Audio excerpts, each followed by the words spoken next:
Hello hi എല്ലാവർക്കും നമസ്കാരം. Welcome back to tales of Jay. ഇന്ന് നമുക്കൊരു ദോശ റെസിപ്പി ആവാം. അതായത് ദോശ എന്ന് വെച്ച് കഴിഞ്ഞാൽ ഇത് സാധാരണ ദോശയല്ല, നമ്മുടെ ആന്ധ്ര സ്പെഷ്യൽ പെസറട്ട്. നല്ല ആരോഗ്യത്തിനും അതേപോലെ തന്നെ നല്ല വെയിറ്റ് ലോസ് ആഗ്രഹിക്കുന്നവർക്കൊക്കെ ഈ ഒരു ഡിഷ് വളരെ നല്ലതായിരിക്കും. ഇന്ന് ഞാനൊരു പെസറട്ടിൻ്റെ റെസിപ്പിയാണ് ചെയ്യാൻ പോകുന്നത്. ഇനി നമുക്ക് ഇൻഗ്രീഡിയൻസ് എന്തൊക്കെയാണ് ഇതിന് വേണ്ടതെന്ന് നോക്കാം. ഇത് ഞാൻ ഒരു 5-6 മണിക്കൂർ മുൻപ് വെള്ളത്തിലിട്ട് വെച്ച ചെറുപയറാണ്. ഇത് വെള്ളത്തിലിടുന്നതിൻ്റെ ഒരു വീഡിയോയും ഞാൻ എടുത്തിട്ടുണ്ട്. അത് ഞാനിവിടെ അറ്റാച്ച് ചെയ്യാം.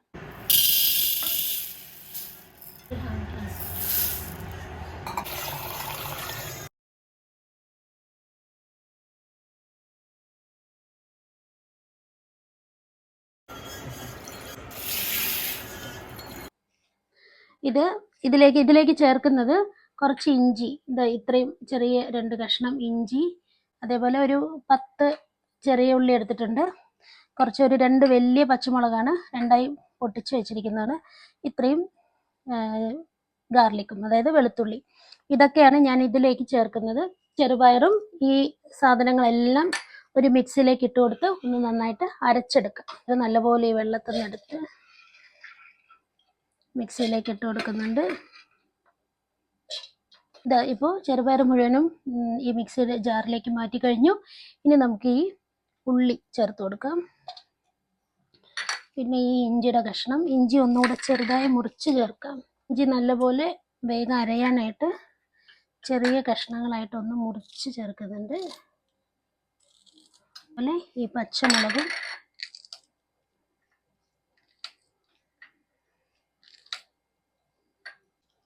പിന്നെ ഈ വെളുത്തുള്ളി. ഇതിലേക്ക് ആവശ്യത്തിനുള്ള ഉപ്പും ചേർത്ത് കൊടുക്കുന്നുണ്ട്. ഇത്രയും ചേർത്ത് ഇത് നല്ല ഒരു പേസ്റ്റാക്കി അരച്ചെടുക്കാം. ഇപ്പം നമ്മളിത് ഒരു റൗണ്ട് അരച്ചു, ഇത്രേ അരഞ്ഞിട്ടുള്ളൂ. ഇനി കുറച്ച് വെള്ളം ഒഴിച്ചു കൊടുത്തിട്ട് ഒന്നുകൂടി അരച്ചെടുക്കാം. കുറച്ചുകൂടി വെള്ളം ചേർത്തിട്ടുണ്ട്. ഇനി ഒന്നുകൂടെ നന്നായിട്ട് ഒന്ന് അരച്ചെടുക്കാം. കണ്ടോ, ഇപ്പം നന്നായിട്ട് അരഞ്ഞു കഴിഞ്ഞു. ഇതിപ്പോൾ നമുക്ക് തൊട്ടാൽ പ്രത്യേകിച്ച് അതിൻ്റെ തരിയൊന്നുമില്ല, നന്നായിട്ട് അരഞ്ഞിട്ടുണ്ട്. ഇത് മതി. ഇനി ഇതിനെ നമുക്കൊരു പാത്രത്തിലേക്ക് മാറ്റാം. കുറച്ച് മിക്സിയുടെ ജാറൊക്കെ കഴുകിയിട്ടുള്ള വെള്ളം കുറച്ച് ഒഴിച്ചു കൊടുത്ത് ഒന്ന് ലൂസാക്കി എടുക്കുന്നുണ്ട്. ഇത് നല്ലപോലെ ഒന്ന് അരച്ച് ആവശ്യത്തിന് വെള്ളമൊക്കെ ചേർത്ത് മിക്സ് ചെയ്ത് കഴിഞ്ഞു. ഇനി ഇങ്ങനെ തന്നെ നമുക്ക് ദോശ ഉണ്ടാക്കാം. അങ്ങനെയല്ല, ഞാനിപ്പോൾ ഇതിലേക്ക് കുറച്ച് നമ്മുടെ അരിമാവ് ചേർക്കുന്നുണ്ട്. ഇവിടെ നമ്മൾ ഇഡ്ഡലിക്ക് അരച്ച് വെച്ച മാവ് ഒരു കയ്യിൽ ഇതിലേക്ക് ചേർക്കുന്നുണ്ട്. കുറച്ചുകൂടെ നല്ല ക്രിസ്പി ആയിട്ട് കിട്ടാൻ വേണ്ടിയിട്ടാണ് ഞാനിങ്ങനെ ചെയ്യുന്നത്. വേണമെങ്കിൽ ചേർത്താൽ മതി, ഇല്ലെങ്കിൽ ഇങ്ങനെ ഈ പയറ് മാത്രം ഈ അരച്ചത് വെച്ച് നമുക്ക് ദോശ ഉണ്ടാക്കാം. അങ്ങനെയും ചെയ്യാം. ഞാൻ ചെറുതായിട്ട് ഒരേ ഒരു കയ്യിൽ മാത്രം ഇതിലേക്ക് ഒന്ന് ചേർത്ത് കൊടുക്കുന്നുണ്ട്, അതായത് നമ്മുടെ ഇഡ്ഡലി മാവ്. ഇനിയിപ്പോൾ നമുക്ക് ഉടനെ തന്നെ നമുക്ക് ദോശ ചൂടാം. അത് പ്രത്യേകിച്ച് വെക്കേണ്ട കാര്യമൊന്നുമില്ല. ഒരു 10 മിനിറ്റ് വേണമെങ്കിൽ വെക്കാം, ഇല്ലെങ്കിൽ ഉടനെയും ചെയ്യാം. ഞാനിപ്പോൾ ഉടനെ ചെയ്യാൻ പോവാണ്. ദോശക്കല്ല് വെച്ചു. ദോശക്കല്ലൊന്ന് ചൂടായി തുടങ്ങുന്നുണ്ട്. ഇനി ചൂടായ ശേഷം നമുക്ക് മാവ് ഒഴിച്ച് സാധാരണ ദോശ ഉണ്ടാക്കുന്ന പോലെ ഉണ്ടാക്കി കൺസിസ്റ്റൻസിയിൽ ഈ ദോശ ഒന്ന് ഒഴിച്ചു കൊടുത്ത് നോക്കാം. ഒരുപാട് തിക്കായി തോന്നുന്നുണ്ടെങ്കിൽ അപ്പോൾ വേണമെങ്കിൽ കുറച്ച് വെള്ളം ഒഴിച്ചു കൊടുക്കാം. അപ്പോൾ ദോശക്കല്ലൊക്കെ നന്നായി ചൂടായി.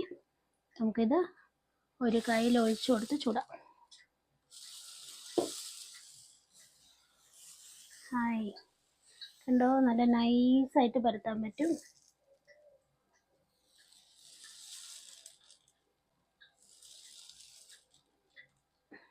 മതി. ഇനി നമുക്കിതിലേക്ക് കുറച്ച് എണ്ണ കൂടെ ഇങ്ങനെ സൈഡിൽ കൂടെ ഒഴിച്ചു കൊടുക്കാം. എണ്ണയോ നെയ്യോ എന്ത് വേണമെങ്കിലും ഉപയോഗിക്കാം. ഞാനിപ്പോൾ ഇത് സാധാരണ സൺഫ്ലവർ ഓയിലാണ്. ഇപ്പോൾ കുറച്ച് നന്നായിട്ട് ഒരു സൈഡ് ഇങ്ങനെ നല്ലപോലെ മൊരിഞ്ഞ് തുടങ്ങി. നമുക്ക് പതുക്കെ ഒന്ന് തിരിച്ചിട്ട് കൊടുക്കാം. ഒരുപാട് ബാക്ക് ഇങ്ങനെ കറുത്ത പോലെ ആവണ്ട. മതി. അടുത്ത സൈഡ് നല്ലപോലെ റെഡിയായി കാണും.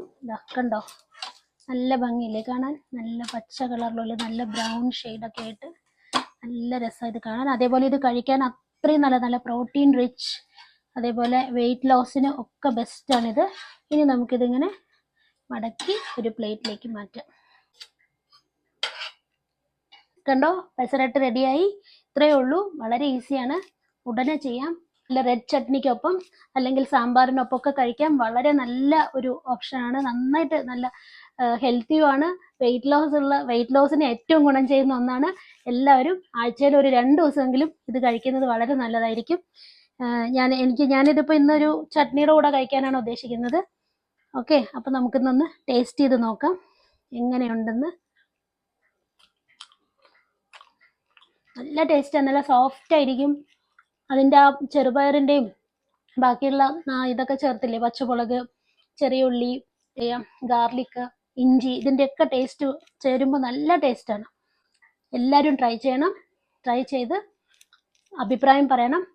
അപ്പോൾ ഈ വീഡിയോ ഇഷ്ടപ്പെട്ടു കാണുമെന്ന് വിചാരിക്കുന്നു. ഇനി ഒരു വീഡിയോയുമായി വരുന്നത് വരേക്കും താങ്ക് യു ഫോർ വാച്ചിങ്.